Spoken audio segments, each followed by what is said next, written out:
전도서 7장 10절에서 14절 하나님께서 일하시는 것을 보며 살아야 합니다. 옛날이 오늘보다 나은 것이 어찌미냐 하지 말라. 이렇게 묻는 것은 지혜가 아니니라. 지혜는 유산같이 아름답고 햇빛을 보는 자에게 유익이 되도다. 지혜의 그늘 아래에 있음은 돈의 그늘 아래에 있음과 같으나 지혜에 관한 지식이 더 유익함은 지혜가 그 지혜 있는 자를 살리기 때문이니라. 하나님께서 행하시는 일을 보라. 하나님께서 굽게 하신 것을 누가 능히 곧게 하겠느냐. 형통한 날에는 기뻐하고 공고한 날에는 뒤돌아보아라. 이 두 가지를 하나님이 병행하게 하사 사람이 그의 장래일을 능히 헤아려 알지 못하게 하셨느니라. 아멘. 주제, 옛날이 오늘보다 나은 것이 없습니다. 지혜와 지식이 돈보다 중요합니다. 귀중합니다. 하나님께서 일하시는 것을 보며 살아야 합니다. 10절, 옛날이 오늘보다 나은 것이 없습니다. 사람들이 힘들 때 하는 말이 있습니다. 세상이 왜 이렇지? 옛날에는 좋았는데. 이렇게 말하는 사람들이 정말 과거가 좋아서 그렇게 말할까요? 물론 그런 분들도 있겠지만 대부분은 현재의 삶에 불만이 있기 때문에 하는 말입니다. 지금 좋은데 뭐 옛날 좋다 그러겠어요. 실상은 과거에도 좋지 않았던 시간들이 많았음에도 말입니다. 사람의 인생을 하나의 선 그래프로 그린다면 누구나 다 오르락 내리락 굴곡이 있을 것입니다. 계속 상승 곡선만 그리는 사람도 없고 계속 하향 곡선만 그리는 사람도 없을 것입니다. 지난 세월을 추억하며 좋았다고 자랑하는 것으로 끝난다면 그 지혜가 아닙니다. 그러나 과거 지사를 현재와 미래의 경건 생활을 위한 경험적 지식으로 삼는다면 유익할 것입니다. 바울의 경우를 보겠습니다. 디모데전서 1장 13절. 내가 전에는 비방자요, 박해자요, 폭행자였으나 도리어 긍휼을 입은 것은 내가 믿지 아니할 때에 알지 못하고 행하였습니다. 아멘.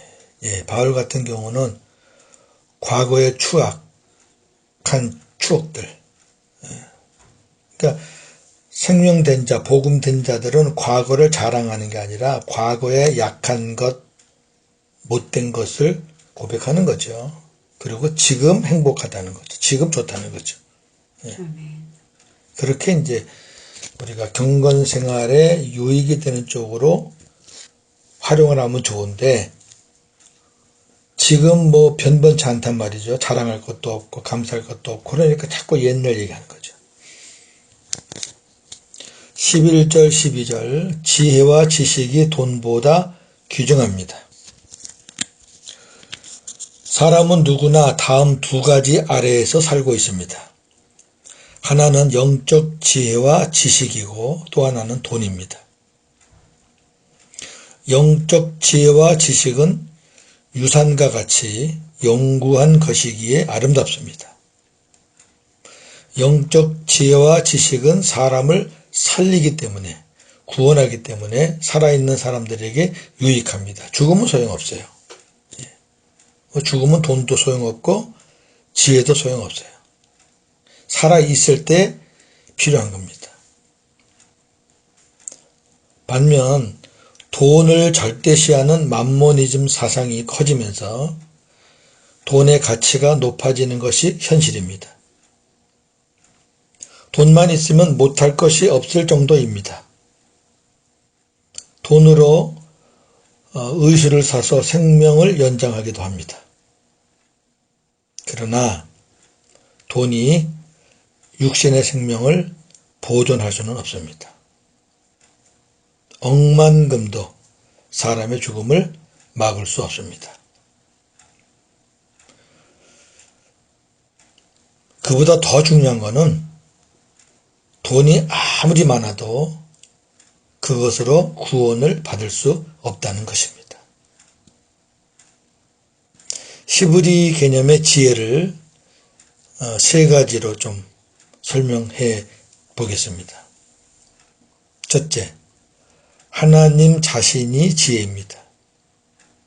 하나님이 지혜예요. 근원이시고 지혜의 근원이시고 지혜 그 자체이십니다. 히브리 사람들의 개념이에요. 구약을 우리가 이해할 때 이런 개념으로 보시면 좋죠. 두 번째, 하나님을 경외하는 것이 지혜의 근본입니다. 물론 이 지혜는 영적 지혜를 말합니다. 잠언서 9장 10절. 여호와를 경외하는 것이 지혜의 근본이요 거룩하신 자를 아는 것이 명철이니라. 아멘. 그러니까 지혜롭다 하면은 히브리 사람들은 여호와를 경외하는 사람을 얘기하는 거예요. 다른 종교는 지혜롭다 그러면 그거 아니잖아요. 뭐 똑똑하고 뭐 삶의 지혜가 많다느니 뭐 그렇게 할 때 쓰는데 히브리 개념은 안 그래요. 여호와가 지혜이시고 여호와를 경외하는 것이 지혜의 근본이고, 또 하나는 지혜는 하나님과의 교제 속으로 들어가게 하는 가장 중요한 방편입니다. 그러니까 지혜가 있어야 하나님을 만난다는 거죠. 그러니까 지혜가 없이 우매한 자는 하나님을 못 만난다는 개념이에요. 잠언서 8장에 지혜가 나오는데 그 지혜는 예수 그리스도를 가리킵니다. 굉장히 많이 나와요, 지혜가. 아주 한 장 전체가 거의 다 그런 부분인데, 우선 8장 1절을 보겠습니다. 지혜가 부르지 아니하느냐 명철이 소리를 높이지 아니하느냐. 아멘. 지혜가 부른다는 거예요. 누굴 불러요? 사람을 부르겠죠. 인간들이 장차 이제 구약이니까, 예수님 오시기 전이니까 예수 그리스도를 통해 하나님과 만날 수 있다는, 교제할 수 있다는 말씀입니다. 누가 부르냐면은 주님이 우리를 부를 때가 이제 온다는 거죠. 몇 군데 좀 구체적으로 보겠습니다. 잠언서 8장 26절에서 31절은 예수님이 나오시는데 예수 그리스도는 창조자이십니다라는 내용입니다. 하나님이 아직 땅도 들도 세상 진토의 근원도 짓지 아니하셨을 때에라. 그가 하늘을 지으시며 궁창을 해면에 두르실 때에 내가 거기 있었고, 그가 위로 구름 하늘을 견고하게 하시며 바다의 샘물을 힘있게 하시며 바다의 한계를 정하여 물이 명령을 거스리지 못하게 하시며 또 땅의 기초를 정하실 때에 내가 그 곁에 있어서 창조자가 되어 날마다 그의 기뻐하신 바가 되었으며 항상 그 앞에서 즐거워하였으며 사람이 거처할 땅에서 즐거워하며 인자들을 기뻐하였느니라. 아멘. 여기 지금 내가 나오죠? 그 지혜예요, 지혜. 8장 1절에 지혜로 시작했는데 그 지혜가 지금 의인화돼 가지고 내가 그래요. 잘 보세요. 하나님이 천지를 창조하실 때 내가 그 곁에 있어서 창조자가 되었다 그래요. 이 30절에. 그러니까 하나님이 창조하실 때 그 옆에 같이 계신 분이 있다는 그 말이에요. 네. 그래서 막 기뻐했고 날마다 그 앞에서 막 즐거워했대요. 그리고 사람을 만들었을 때 그 사람들을 보고 기뻐했다 그랬어요. 그 누구냐 말이에요. 자, 요한복음 1장에서 사도 요한이 이렇게 말합니다. 1절 3절입니다. 태초에 말씀이 계시니라. 이 말씀이 하나님과 함께 계셨으니 이 말씀은 곧 하나님이시니라. 그가 태초에 하나님과 함께 계셨고 만물이 그로 말미암아 지은 바 되었으니 지은 것이 하나도 그가 없이는 된 것이 없느니라. 아멘. 예수님이에요. 잠언서 8장의 지혜. 예수님이에요. 아니, 아버지가 천지 창조할 때 같이 있던 분은 예수님밖에 더 있겠어요. 그래서 요한복음 1장에서 내가 아버지와 함께 계셨고 내가 창조자였다. 가만히 놓은 게 아니죠. 같이 하신 거죠. 그리고 잠언서 8장 35, 36절은 나를 영접하면 생명을 얻는다 이런 말씀이거든요. 여기 나도 지혜입니다. 이거를 이제 우리가 어떻게 보아야 되냐면 예수 그리스도를 영접해야 생명을 얻고 예수님과 교제할 수 있다 그 말이죠. 자, 잠언서 8장 35, 36. 대저 나를 얻는 자는 생명을 얻고 여호와께 은총을 얻을 것임이니라. 그러나 나를 잃는 자는 자기의 영혼을 해하는 자라. 나를 미워하는 자는 사망을 사랑하느니라. 아멘. 자, 여기 나가 누구겠어요? 그 나라는 분을 얻으면 생명을 얻고 여호와께 은총을 얻어요. 근데 나를 얻지 못하면 영혼이 죽어서 사망이에요. 이 나를 누구를 대비해야 되겠어요? 예수님밖에 없어요. 아멘. 네. 예수님을 얻는다, 예수님을 영접한다. 그럼 생명을 얻는 거고 그때부터 여호와께 은총을 받으며 사는 거예요. 그러나 예수님을 내가 영접하지 못하면 사망이에요. 죽는 거죠.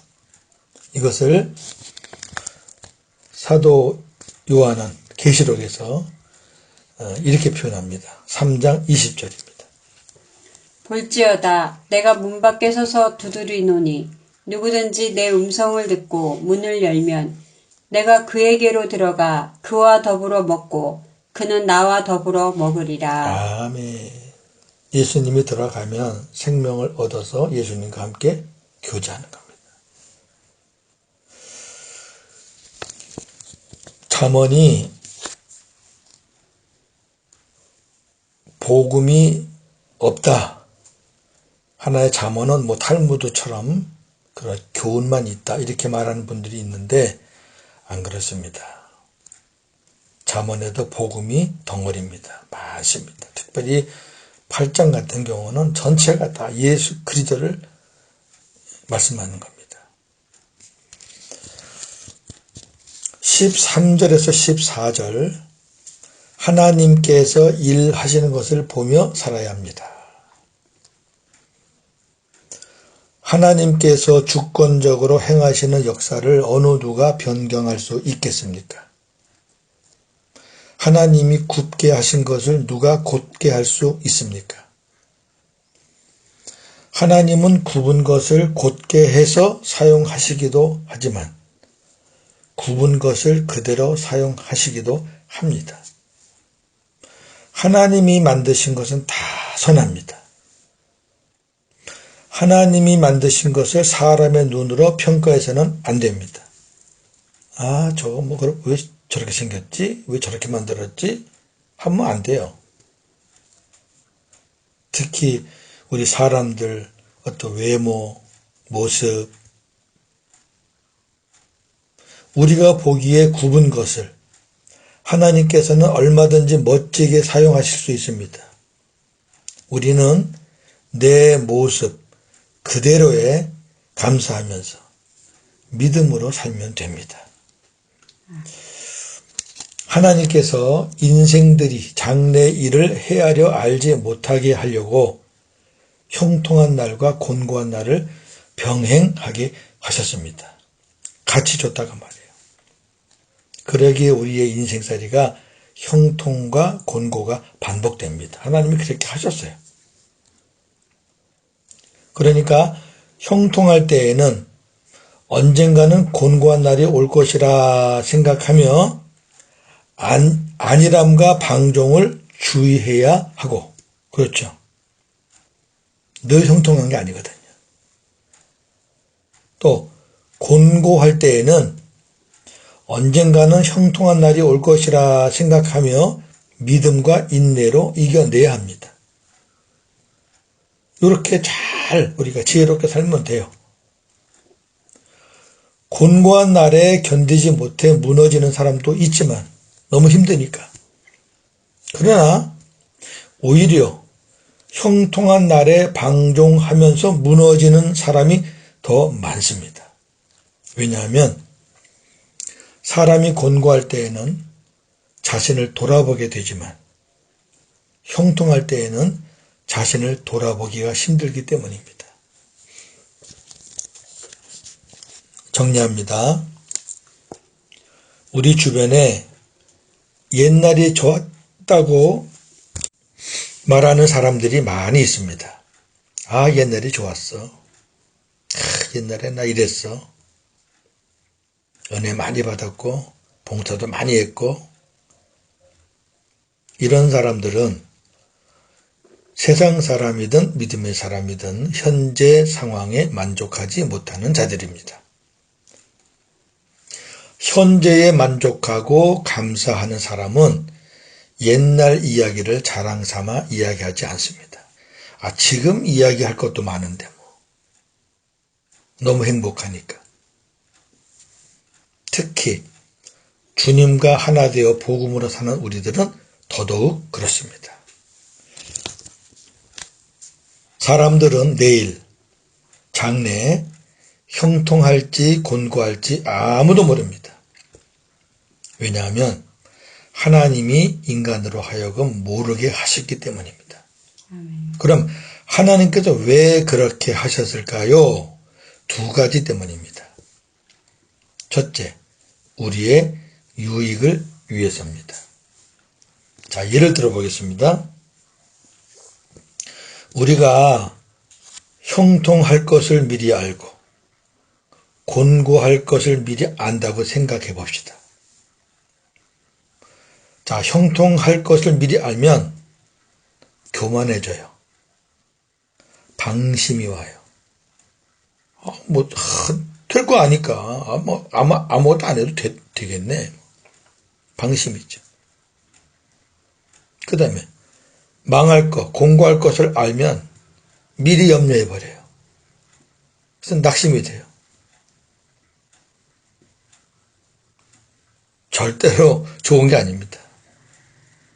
또한 우리가 다 알아버리면, 예를 들어 죽을 날을 미리 안다면, 고윤재 목사 너 언제 죽을 거야? 그거 잠 제대로 오겠어요? 맨날 달려갔다 놓고 쉬고 앉아있겠네. 그거 제명대로 못 삽니다. 아는 게 절대 유익이 아닙니다. 예. 두 번째 이유, 우리의 믿음을 위해서입니다. 자, 예를 들어서 우리가 내일 일을 다 한다면, 장래 일을 다 한다면, 누가 하나님을 믿어요? 다 하는데 하나님 믿을 필요가 없죠. 그러면 하나님을 안 믿으면요, 어떻게 돼요? 다 지옥 가는 거죠. 믿음이 없는데 어떻게 지옥 가요? 그러니까 이렇게 하신 이유가 우리가 미워서도 아니고 우리를 사랑하시기 때문인데, 우리의 유익을 위해서, 우리의 믿음을 위해서 그렇게 하신 겁니다. 우리는 내일 일을 염려하지 말고, 내일 일은 내 시간이 아니라 그랬잖아요. 우리 시간이 아니에요. 매일매일 오늘 하나님이 행하시는 일을 보며 살아야 합니다. 우리가 주님이 주시는 말씀을 듣고 내 안에서 말씀하시잖아요. 또 내가 읽는 성경을 통해서 또 성령께서 말씀을 주시잖아요. 그 말씀을 듣고 순종을 하면 아멘, 그러면 하나님이 일을 하셔요. 내가 일하는 게 아니라. 믿습니다. 아멘. 하나님이 일하실 줄로 믿습니다. 하나님이 일을 하시는 것을 볼 수 있어요. 믿음의 눈으로 다 보는 거죠. 옛날에는 무슨 자기가 해놓고 자기 자랑했지만 복음으로 사는 사람은 자기 자랑할 게 뭐가 있어요? 주님의 일하심을 보고 주님을 자랑하고 주님께 영광 돌리는 거죠. 그렇게 사는 거죠. 오늘도 복음으로 승리하시는 저와 여러분 되기를 주님의 이름으로 축원합니다. 아멘. 하나님, 많은 사람들이 옛날 이야기를 하면서 자랑합니다. 내가 옛날에는 이랬었는데, 왕년은 잘 나갔었는데. 그러나 그런 사람들 치고 현재에 만족하거나 감사하는 사람들은 드뭅니다. 그러나 우리 주님과 하나 된 우리들은 과거에 자랑할 게 뭐가 있습니까? 주님 만나기 전에 자랑할 게 하나도 없습니다. 오히려 옛날에 자랑했던 것들이 부끄러울 뿐입니다. 그리고 자랑할 거라는 것은 내 안에 주님이 계시다는 것. 나는 약한데 우리 주님이 강하시다는 것. 주님의 십자가. 우리 자랑할 것은 그겁니다. 내일 일을 모릅니다. 형통할지 곤고할지. 내일 일은 하나님께 맡기고 오늘 주어지는 하루하루 최선을 다해서 오늘도 나를 통해 하나님이 어떤 일을 하실까 기대하면서 주님이 주시는 말씀 듣고 우리가 아멘 라고 순종하면 하나님이 나를 통해서 일하시는 것을 매일매일 볼 수가 있습니다. 오늘도 그렇게 사는 하루가 되기를 원합니다. 복음으로 승리하게 하옵소서. 예수님의 이름으로 기도하옵나이다. 아멘.